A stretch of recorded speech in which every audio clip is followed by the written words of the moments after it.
the self-love is coming from the heart, it has so much beauty and wonderful expression and potential. If the self-love is from the mind, then it's a trap because it's vanity, pride, arrogance, and a whole plethora of trouble.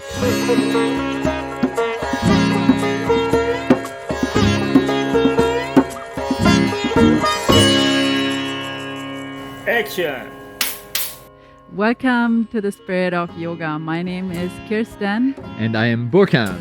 from the Akasha Yoga Academy. Today we are exploring the subject of love. A big subject, a fundamental subject. So, Burkhard, what does love mean personally to you? What is love? Love can be something personal, but in some ways it can take us beyond the person. So, at least it is a connection between, for example, two people, two persons connecting. So that is in a way a bridge. Love is a connecting, uniting ingredient which brings the best of both together.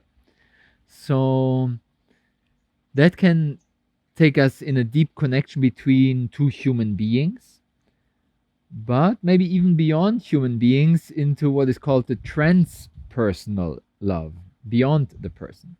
Because in some way, when there is deep love, the person steps out of the way. Because the person, in my experience, doesn't really want to come too close. The person likes to stay in its isolated bubble identity. So the question is, how can we come out of that isolation, go beyond the personal me, my, mine, and come into a we, us, and connect from heart to heart. So in many ways, it's out of the personal centered personality of the mind, out of the mind into the heart, and then we can connect from heart to heart beyond the person. So, isolated love, what is that? Self-love? Isolated What love? do you mean? No, I mean, there's a separate role apart from this connecting between each other. If you bring up the topic of self-love, which is in many ways crucial, is the ability to connect to the essence of myself, or myself shining brightly, my supreme self having a space to radiate and shine. So self-love, self-care on a basic level is a key ingredient, because if I cannot love myself, how can I love others? I first need to be at peace and be in harmony with myself to be able to connect with others. But that is, I would say, a connection to the essence of my being, to my heart. So if the self-love is coming from the heart, it has so much beauty and wonderful expression and potential. If the self-love is from the mind, then it's a trap because it's vanity, pride, arrogance, and a whole plethora of trouble coming from this selfish love. When I'm in that kind of self-importance, I love myself because I'm so special, so important, then I'm getting myself into trouble. Experience clearly shows that vanity and pride get us into actually trouble with ourselves and trouble with other people. So the selfish self-love of the mind is not the way to go, but a selfless, an egoless self-appreciation of my own heart, a self-care, an embracing of the heartfelt essence of my being. I don't want to say, but it's almost a prerequisite to be able to deeply connect with somebody else. How can you apply that, Burkhard? The challenge is, of course, to not just have it as a lip service, as a nice idea, but to actually practice what we preach, to walk the talk. And this is where it gets challenging and where frequently the reality has a lot of obstacles and there's a lot of resistance in the personality and the psychology, a lot of conditioning, which, even though I would love to have this selfless connection, frequently my mind sabotages that. So, how can we practically live that wisdom? Interesting enough, the love of wisdom is the literal translation of philosophy. Sophia in Latin means wisdom, and philo means love. Philosophia, philosophy, is the love of wisdom. So we got to embrace that wisdom, not just in an armchair philosophy, but in a heartfelt way, out of the mind, into the heart, into the real life, tangible, embodied connection. So, how to embody? There needs to be a certain openness, a trust, which might go all the way to a vulnerability, and that ultimately could blossom into surrender. So the ego is stepping out of the way. How?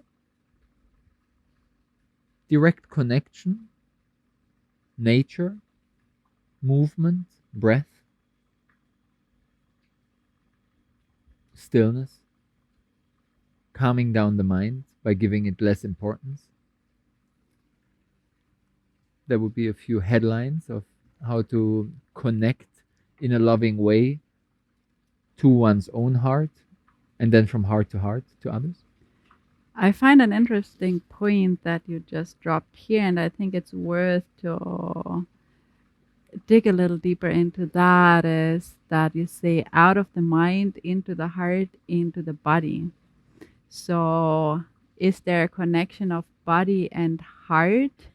Does the body have a wisdom connection that the mind is shut off from? Like, where is love located? Like, is it located in the elementary physicality of being? Is that what we speak about body? Or do you refer more to the pranic body, to the energy body? Like, what is it that separates, seemingly separates body and mind, and that we would, on one hand, give such a priority to the mind, but when it comes to truth or connection or to validity, we give a higher validity basically to the body's wisdom, even though usually it is the mind that gives orientation in life. And I found it very interesting that you just pointed to this out of the mind into the heart.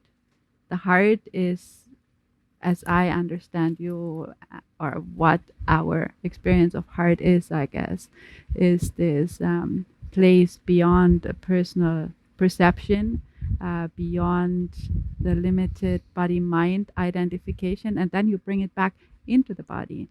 So I find that a very interesting movement that you describe here. Yeah. So the first association which came when you spoke is the presence, that the mind tends to be in past and future, and the genuine, direct, loving connection of love is utterly present, is fully available, and radically open, vulnerable. So the presence, I feel, is a key factor in it. But isn't the presence, the experience of presence, equally possible in the mind and in the body? Isn't the body as conditioned as the mind is? So is it not two conditioned instruments that are basically the accumulation of past memory? And like through awareness, basically, it is possible in body and mind to to open? I think one of the key ingredients where we need to bring more clarity is on the definition of love and of heart. What are we referring to? Because otherwise, it's just going to be a salad and a mess, and we're not going to go anywhere. So, love, on the one hand, there's different layers of personal love related to the body, the emotions, the romantic heart, the feelings, and even the mind. So that all of that realm can be To put the limited identity. to the limited identity Yeah. of the body mind with the emotional aspects and the individualized heart, and all of this we could give the headline personal love. And then on the other end of the spectrum, we could call it universal love, beyond the person, beyond the body mind, which a famous sage, Nisargadatta Maharaj, Indian non dual master, called love awareness. So, awareness as a synonym for universal consciousness, which is beyond the individualized personal body mind bubble. Beyond that individualized bubble, the universal awareness, that cosmic consciousness, that presence beyond my individual human perception. If I'm now present here or thinking about something else in the future, even if I'm present here, it's still me present in the body mind bubble. It's still a personal level of I am aware of the sensations in my body, or referring to the body. I'm aware how my heart feels. Is it open? Is it broken? That's all still personal awareness, and in this way personal love, individualized consciousness in the body mind bubble, versus a universally expanded cosmic consciousness. And in that universal context, we find descriptions. For example, in the Judeo-Christian context, God is love. Or in a non-personified way, this universal awareness is love, loving awareness. Life becomes aware of itself in this more generalized way. So that is super important to understand when we talk about personal love or divine universal love, to see the difference between that. And the exact same storyline applies to the heart. So my individual heart versus the universal heart. So when we speak about the absolute, supreme, divine heart, then we're not just talking about personal emotions, feelings, etc. So that would be the first I and think most that's important. a very, very helpful clarification to understand a little bit more. That's interesting. So basically, what you're saying is that we need to get out of the mind into the heart, and from there into the body, like into the heart. What exactly does that mean? We were talking about pure perception, awareness, but we were also talking about emotions. So what do we do? Do we like jump from the mind into pure awareness to bring that into the body, or do we connect to our emotions and bring that into the body? And like what's like the mind seems to be a terrible thing to get away from in order to experience love, and the heart seems to be somehow a gateway to getting there. Is there a getting there? um what's It's still a bit confusing, I feel. What is it what you're saying? So we can see it as a two-step process. So there's something slippery in the mind, because the mind tends to be lost in past and future, and it's very obsessively over engaged in the compulsive overthinking. So there's something on the individual level to get out of the mind into the heart slash into the body. And that is also into the emotions, into the feelings.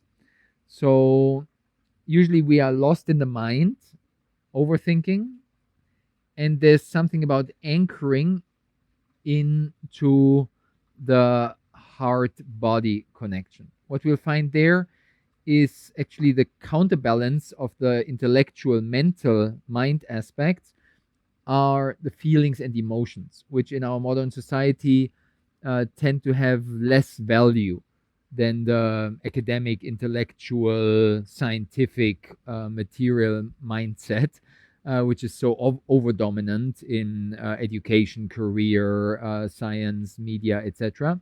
So we have an overemphasis of the mind. So there's something in restoring the value of feelings, emotions, and intuition, and also direct body perception. So that on a basic level is already great in itself because it's a counterbalancing and has a huge value in itself.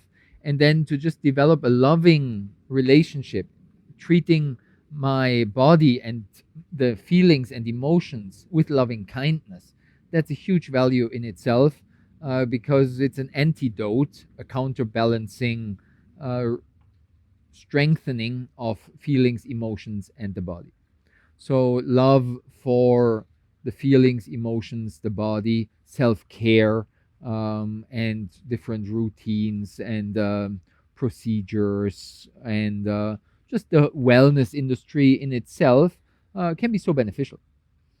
Is our emotional aspect and physical aspect less compulsive than the intellectual aspect? Like, is there, like, why this road? Yeah, and there's a certain innocence in the body because it's just a biological, biochemical organism which has its conditioning, its like neediness, we could say, for all the food and sleep and cleaning care it needs. So there's quite some limitations and conditioning in the body. Yes, it's has limitations, but there's a certain innocence in it. Um, where the problem comes is when the mind gets obsessed about the body and all Mm. the like shapes and looks and all the fashion industry and the makeup and all of that.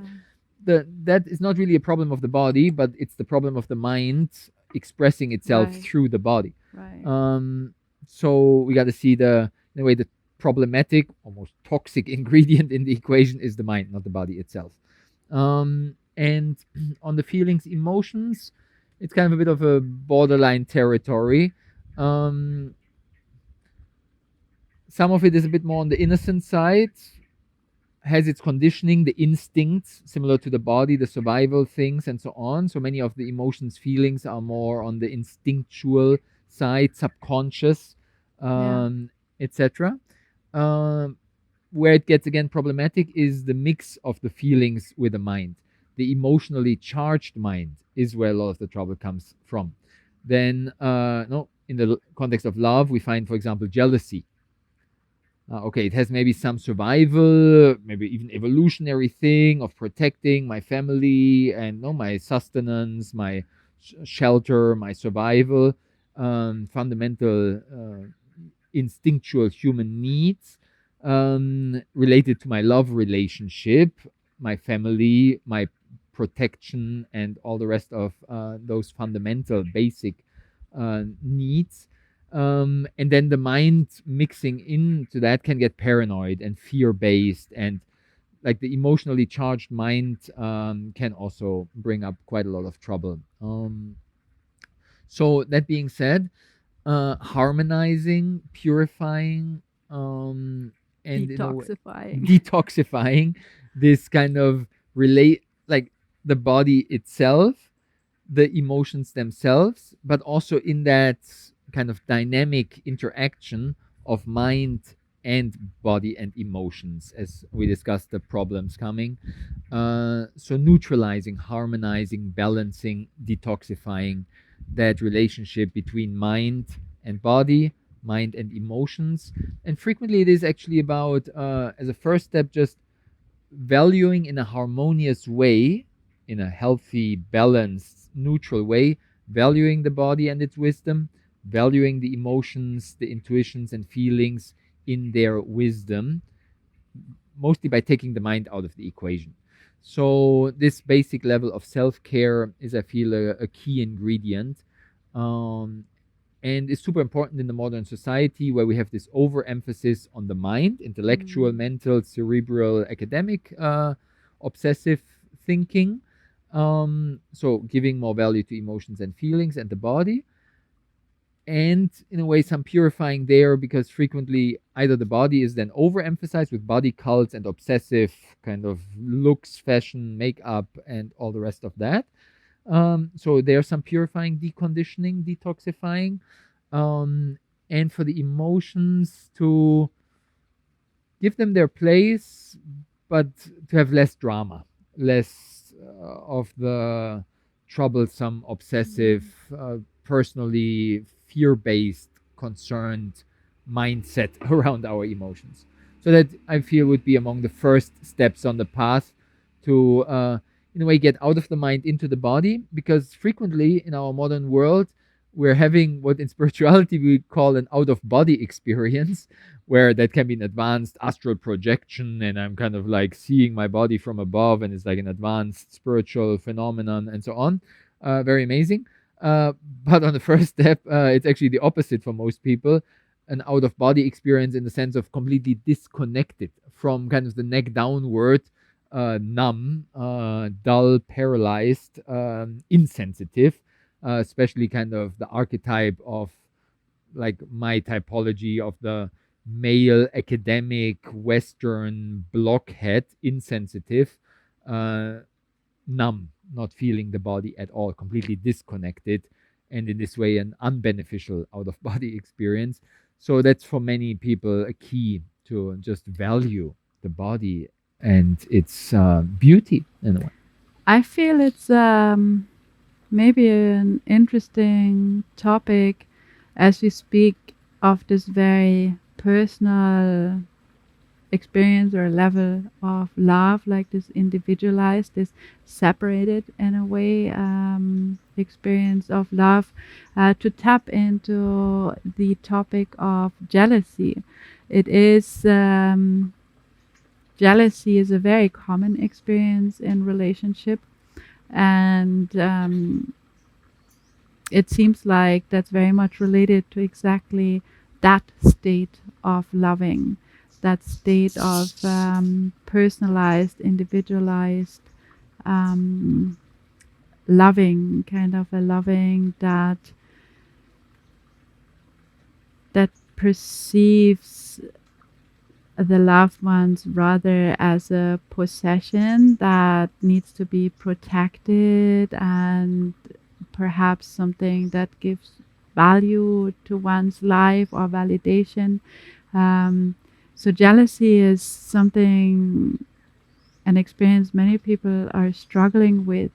And how can we detox that very personal aspect of love? Like, is it possible at all to harmonize this very personal aspect of love to an extent that such toxic expressions of the individualized love can be overcome or can be healed?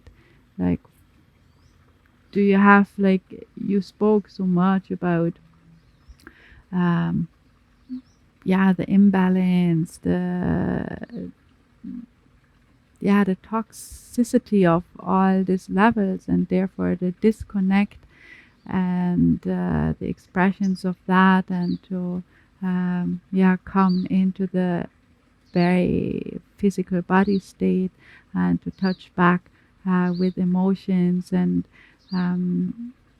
jealousy is very much, I feel, a state that comes out of an emotional state, that comes out of insecurity, I believe, that comes out of lack of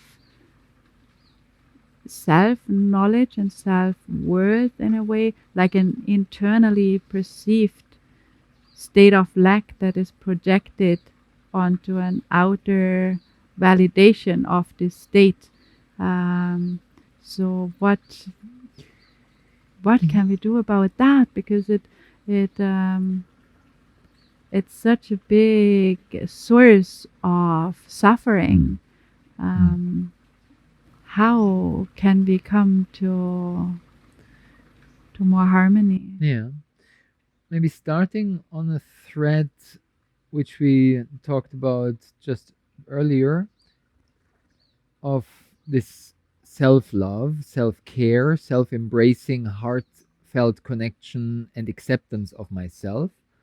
You remember we were exploring the difference between that loving kindness and heartfelt embrace of self care versus the selfish love of the mind of arrogance, pride, vanity. Mm-hmm. So, this kind of self importance, self love, ego centered from the mind is in a way part of the trouble. If we come from that self relationship and that selfish way of self love, then we're having a setup for our relationship to be also like two selfish egos meeting. And then we have that, what you described as a possessiveness, um, that no, my partner is mine, she is my partner, this ownership.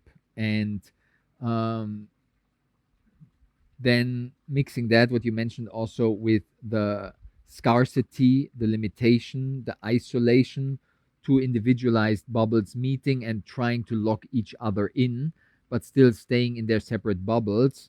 Because again, the person in its selfish love from the mind cannot really unite. It's just kind of making it work. It's like a puzzle piece fitting together, and okay, we're kind of a good match. Your personality fits my personality. Okay, nice. We can, no, it's functional. We can make it work, but it's missing the point of the deeper, heartfelt union in a more profound level of love. I found in this respect just very beautiful. I want to share it Yeah, here. The mother of a very good friend, she is in a love relationship with a man. She's not married, but she refuses to call him partner. She calls him her lover, and she says, "We are not in business." exactly. That Business exactly partners and love exactly relationship partners, reflects like, what you yeah. just said, like this, relating to each other, basically like being in business, Mhm. right? Exactly, like an exchange relationship, and that's frequently how it's going. It's the mind kind of keeping track. Yeah. As one of our teachers would say, um, if you scratch my back, I will scratch your back. This kind of exchange, fair, bargaining Yeah. type of Yeah. relationship, keeping track, keeping count. That's all just the mind. Uh, And the mind will always feel like, oh, that's unfair. And then it's all the stories of who brought the garbage down and who left the toilet seat and this and that. And all of this kind of daily, you picked up the kids already 3 times and now it's your turn and it's unfair. And all of that. Of course, there's some value in balance, in practical equilibrium, and there needs to be, of course, mm, some of that foundation established for survival and a sharing of roles, responsibilities in a relationship. It's not just generally discarding; it's a practicality, logistic, which needs to be also established. But yeah.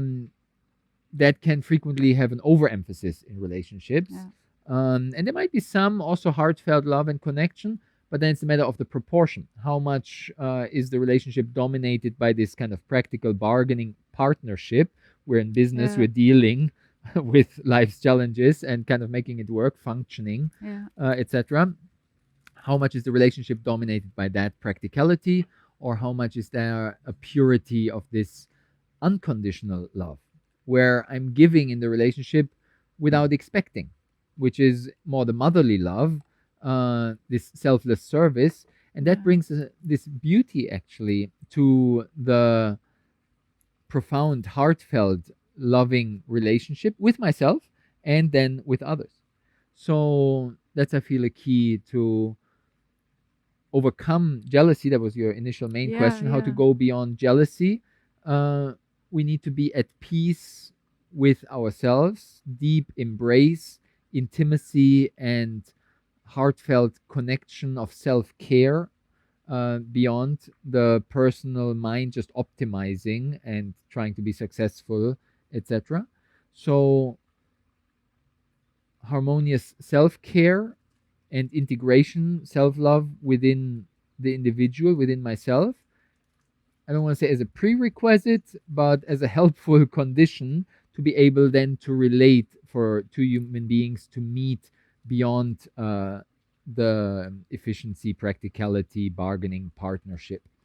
And when we have that foundation, then we can, in this selfless love, also accept whatever shadow aspects of the partner. It's, oh, kind of, we're not perfect, but you are a unique, special expression, and I love you. I accept you as you are in this unconditional, selfless love.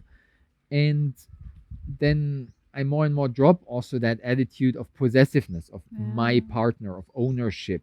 And then if you do something outside of our deal of partnership bargaining, then it's kind of like, whoa, I'm kind of, no, if I need to give up something of my possession, and then all the contraction and fear and paranoia which results from that. Of course, again, there is also some useful functional ingredients in it: continuity, stability in the family, of raising kids, the whole survival, shelter, and no sustenance aspect, which is in a way also very natural and organic, has its function and so on.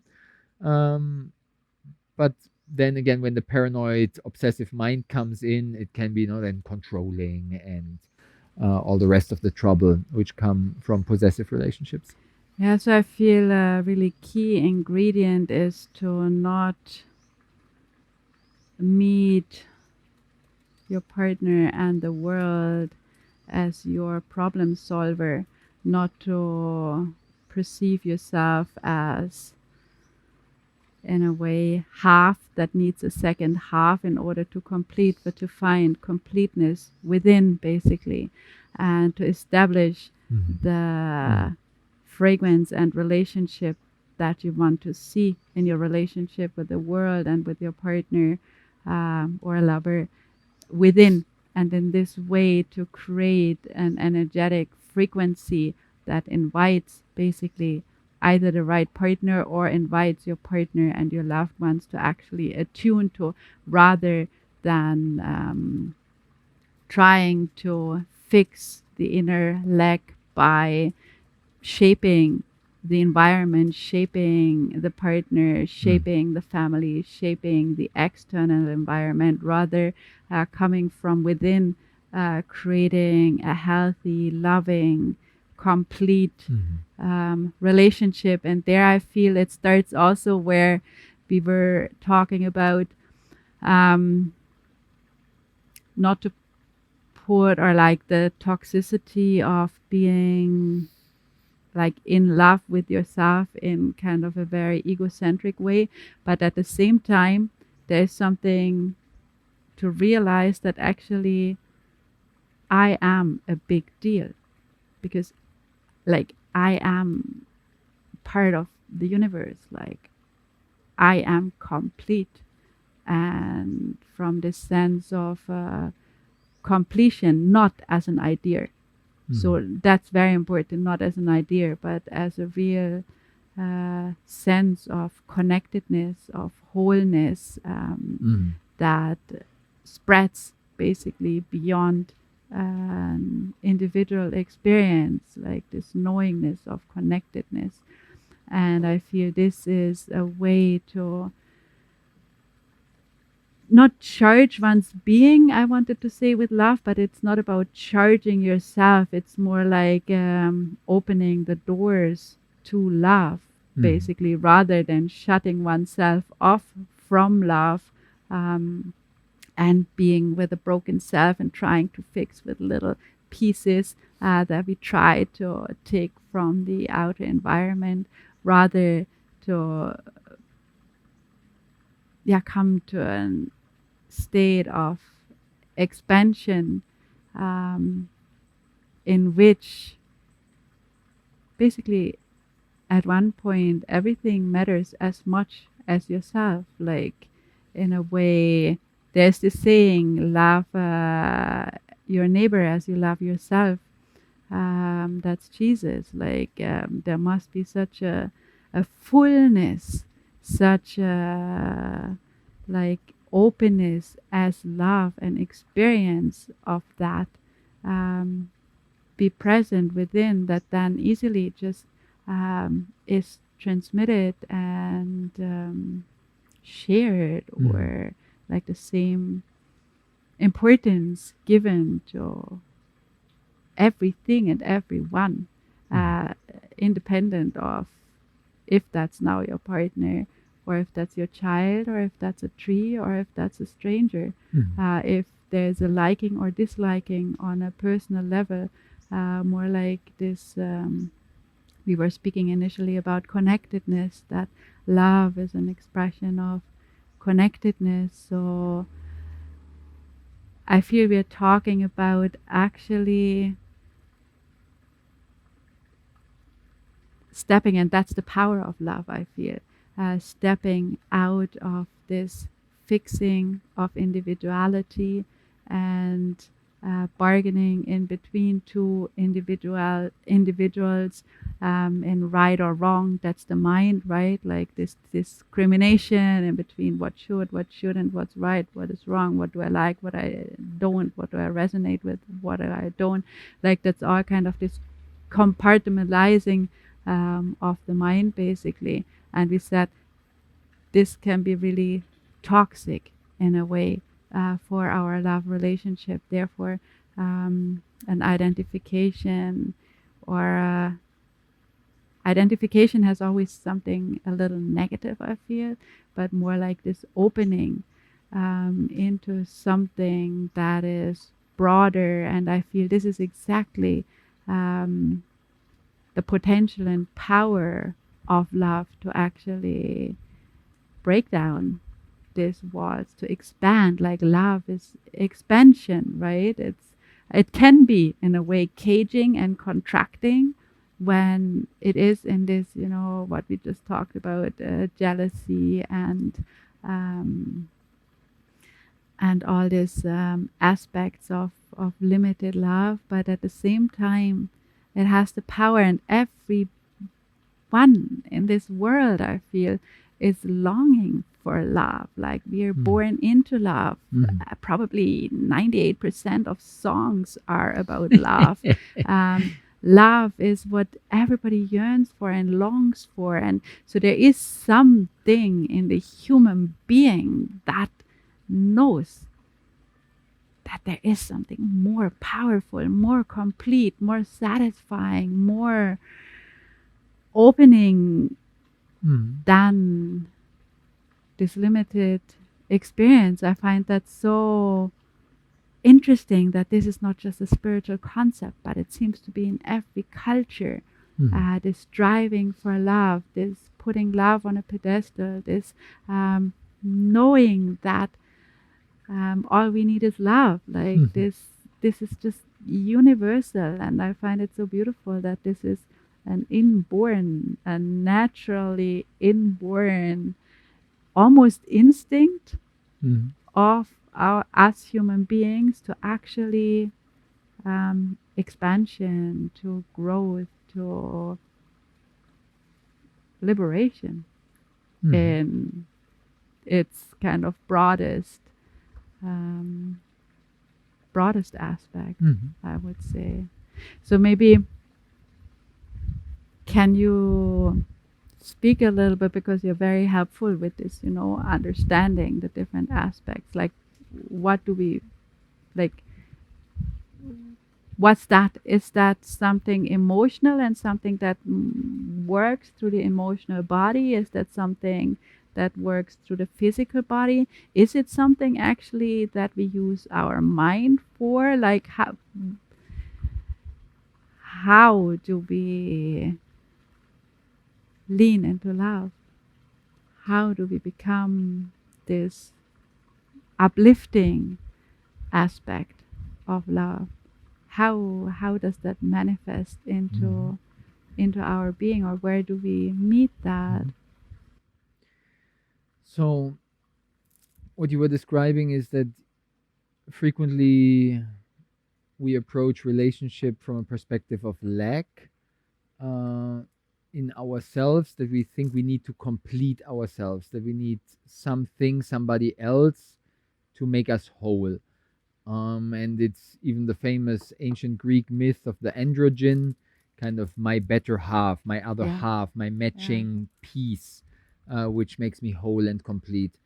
And while one can come up with some reasons and storylines around that, and it sounds kind of beautiful and inspiring, to find my perfect match and my soulmate and all of those.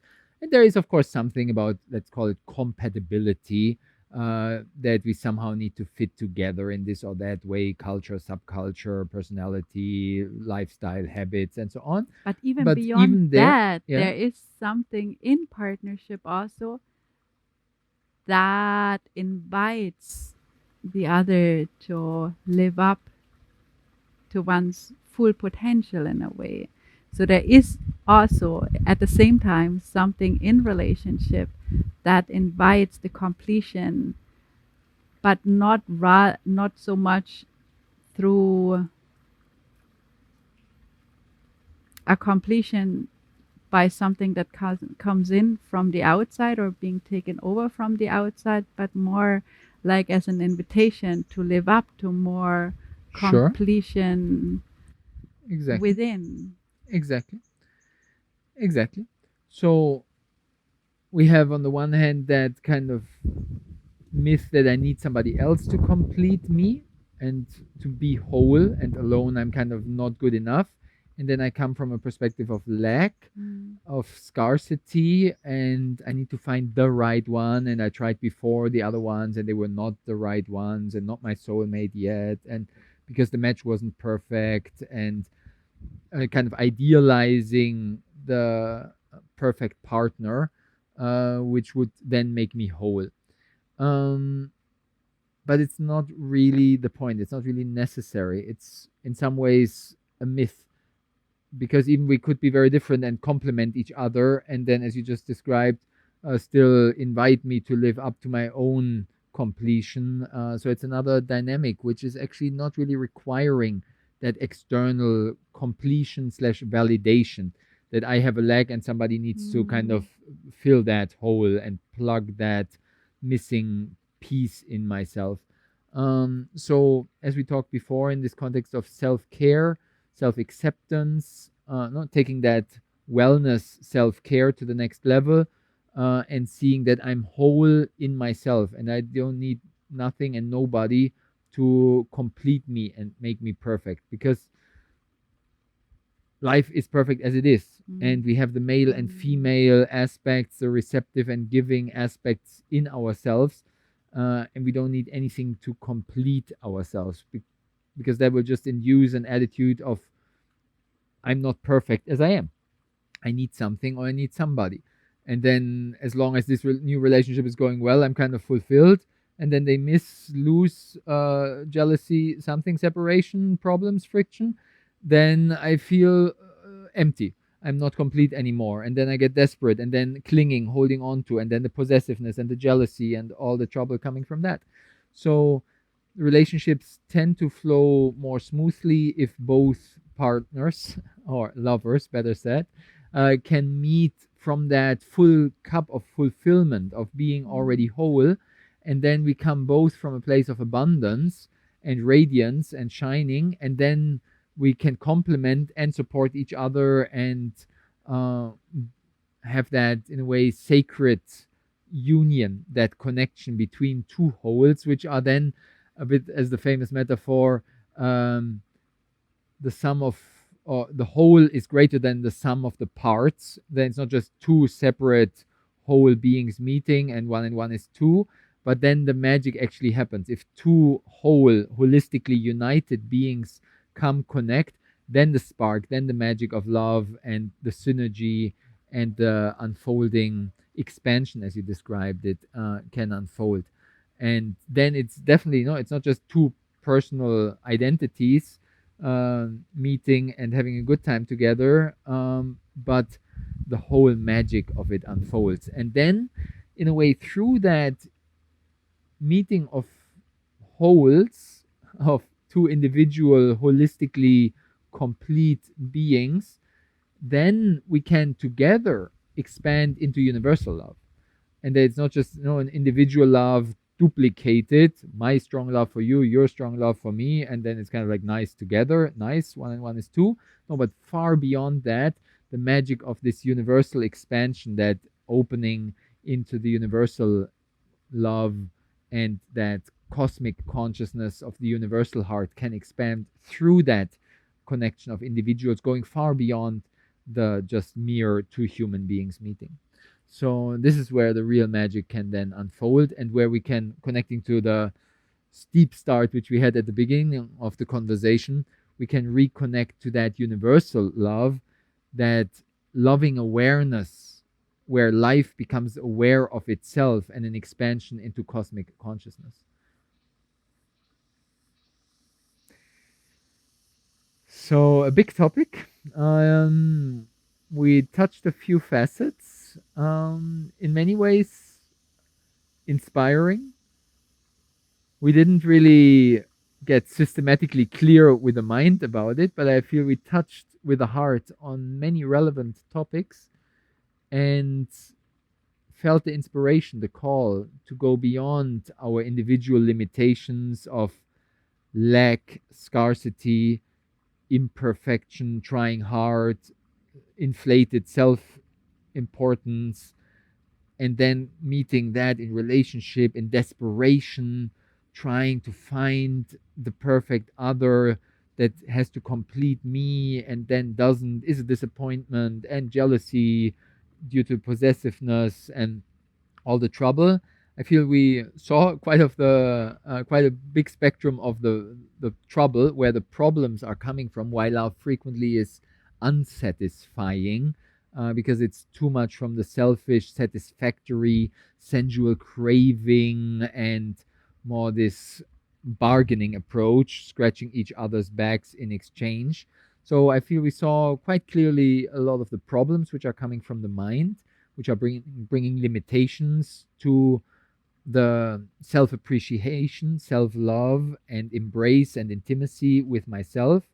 And we saw the beauty which can unfold out of that wholeness and completion within myself, then to rise together, not to fall in love, not falling down, but to rise in love and reach the celestial heavens of universal expansion and cosmic love. So basically, there's really a responsibility for our own frequency that we are living from and that we cultivate within, as the basis for connection. So, first, basically establishing this wholeness, this being filled from within.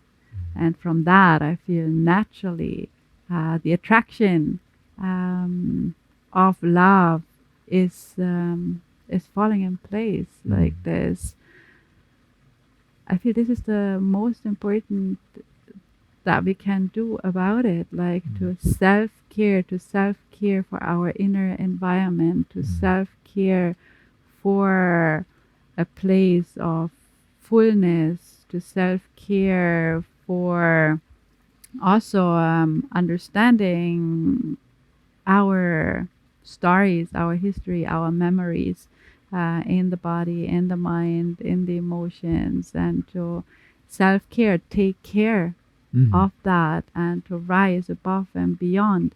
And through becoming conscious, basically, being able to not be run by that, but to create actually the environment that we wish for and look for in the outside, and taking that more as an invitation to create it inside. So in order to create resonance with what we wish for and hope for. Exactly. You described this being fulfilled and being content with what we are in our own existence. So Yeah. then we come from this fulfilled abundance mindset or heart set, and then we connect in a more smooth and harmonious way. So that relates actually to the topic of contentment, Mhm. to be content with the content of our life, to be fulfilled with all those wonderful ingredients of our body mind existence brings a certain peacefulness, a certain beauty, and that gets more and more radiant as we are present with that fulfillment. And then we're just shining so brightly that we fall in love with our strengths and weaknesses, with our bright and shadow aspects. And we then also see the beauty everywhere in life. We fall in love with life.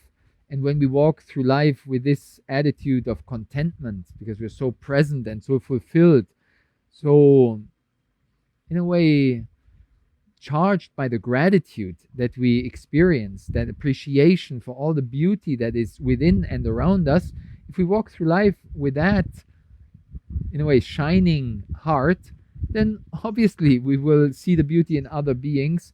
And due to, as you mentioned, resonance, we will naturally also attract and connect to other beings who live on a similar frequency of fulfillment. And then together we can make true magic happen. Right.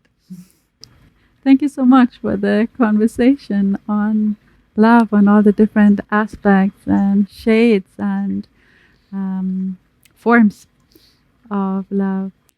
This was Wisdom in Motion with the Akasha Yoga family. Keep on shining in the spirit of yoga. Enjoy yourself and fall in love with life each and every day. See you very soon.